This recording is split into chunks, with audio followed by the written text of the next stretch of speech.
So like I was saying in the children's sermon, it's summer. Kids are home from school. Many of you either have school-aged kids or you know what it's like because you had kids that were this age at some point. And if today is anything like when I was in school, my brother and sister and I would probably make it about 2 days in before starting with the "I'm bored" refrain every few hours. There's nothing to do, I want to be entertained, etc., etc. Does this sound familiar?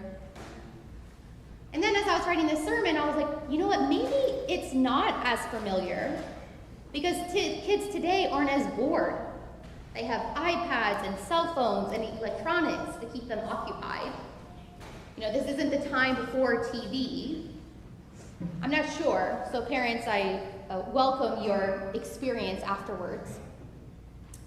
But the thing is, I think these kids might still be bored. They just don't know it. Having constant entertainment makes them feel like they aren't really bored. But is that really true? A couple months ago, I went on a couple-day study leave where I read a bunch of books around the concept of how we are more connected than ever, thanks to the digital age, and yet we are lonelier or more isolated than ever. And I saw this quote that used this phrase, AI, it talked about artificial intimacy, and it got me thinking about what our faith says about this idea. You know, this question, are we engaging with each other the way God intended? So just first, a disclaimer. I don't think electronics and social media and all of that is evil. I think the advances we have come up with can be used for a lot of good. But I also think, like with anything, we can abuse it to the point where it is no longer serving us well. And as you know with social media, it's so easy to be tricked that more is better. It's so easy to feel that binge watching the latest show, and I'm guilty of this, or spending hours doom scrolling are actually truly fulfilling. But the Bible tells us differently. God's message about fulfillment comes from relationships. God shows us throughout the Bible time and time again that relationships are the key to a prosperous life.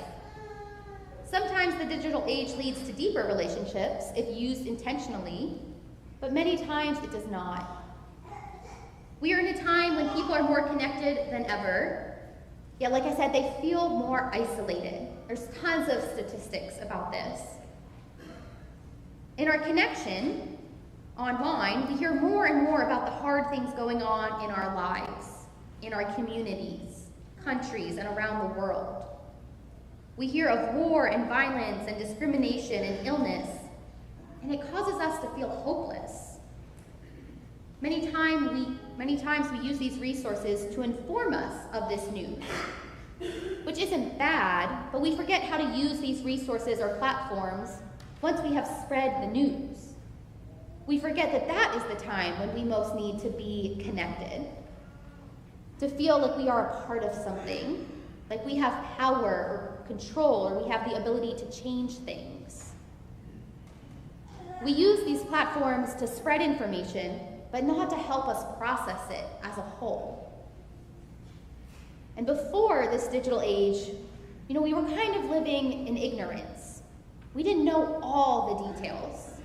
You knew the hard parts of the lives of the people that you talked to regularly, and you knew some of the big headlines, but you didn't know all the hard parts of the whole world. With being so connected, we are so aware of all the suffering in our world. In this relatively new way of being in the world, we want to be chaplains, not doctors. We want to comfort and support when we hear bad news, not just break the bad news and move on. I think two major things are going on in our culture in the past couple decades that are leading to this isolation. The first is that we digest more news than any other time in history, and we are more aware of every bad thing happening in the world. And the second, I think we are bored. Now you might be thinking, trust me, I am not bored. But give me the rest of this sermon and let me see if you still think that. The news of the world that we digest seeps into us so much because yes, it is an overload of information. It's overwhelming, and to some of us, it's crippling. But I think it seeps into us so much also because we are bored. And I don't mean bored in that you have spare time or that you don't have a laundry list the length of a CVS receipt. I mean bored in that you can't remember the last time you weren't on autopilot. I mean bored in that you can't remember the last time you really slowed down and didn't have a long list of things to do. And you said, what would I do today? I have nothing to do today. And I think the same is true for kids on summer vacation. That is, if they don't have weekly camps lined up, and maybe they're entertained, but are they really stimulated by these things? Are we all interacting with the world in a way more than just on autopilot? Heather Holman introduces a lost practice she believes is contributing to isolation. This is the idea of the practice of finding awe. She was one of the authors that I read. One of the books that I read is called The 6 Conversations, Pathways to Connecting in an Age of Isolation and Inclivity. And in this book, she describes awe as a positive emotion elicited when in the presence of vast things not immediately understood. It reduces self-focus, promotes social connectedness, and fosters pro-social actions by encouraging a small self. Basically, it causes you to think outside yourself, gives an outlet to bond with others, and allows us to put things into perspective. She also says, awe staves off boredom. It keeps you creative, happy, and connected both to ideas and to people. It helps us to feel interconnected. In addition to shaping the subjective experience of individuals, awe also has powerful effects on social relationships. Feelings of awe help us to put our problems into perspective and to prioritize the needs of the collective above our own. By shifting attention away from the self and onto the outside world, awe diminishes feelings of self-importance and makes people feel smaller, more connected to a larger community and purpose. I think in order to practice finding awe, we first have to let ourselves be bored, to slow down. Just because we are busier than we imagine doesn't mean that we're not bored in our minds. Because I have a child, my algorithms on social media know that, and it gives me many articles about children. And one of the ones that I've been getting a lot is about why children actually should be bored. And studies show that boredom fosters creativity, self-esteem, and original thinking. Dr. Lee advises or says that the key is to help kids learn how to manage their boredom so that they can develop independence and feel agency over their own happiness and well-being. It's not the boredom itself that helps children acquire these skills, it's what they do with the boredom. I believe children are taught how to find awe somewhere, and somewhere along the way we lose it. Right now, Sophie is awed by every airplane she sees in the sky. She's obsessed with finding the moon when it's daytime, and right now she's currently also awed by squirrels. But social media and other media sources make us think that we aren't bored because we are entertained.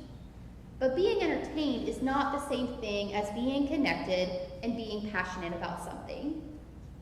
We may have countless things to watch and time to spend on social media, and yet we are still bored. But this time, unlike other kinds of boredom, we are not triggered to find a need or a desire to be creative or to find passion. So this kind of boredom is deceptive. And I know this is confusing. We are bored, but we don't feel bored, and we don't get the positive effects of being bored. So it's confusing. So what does all of this have to do with our psalmist today?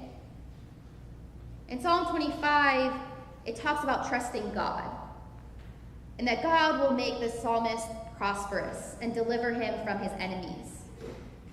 In much the same way, I think we need to trust God that if we follow the values God has set before us, instead of the ones the world promises will fulfill us, that we too will have prosperous lives.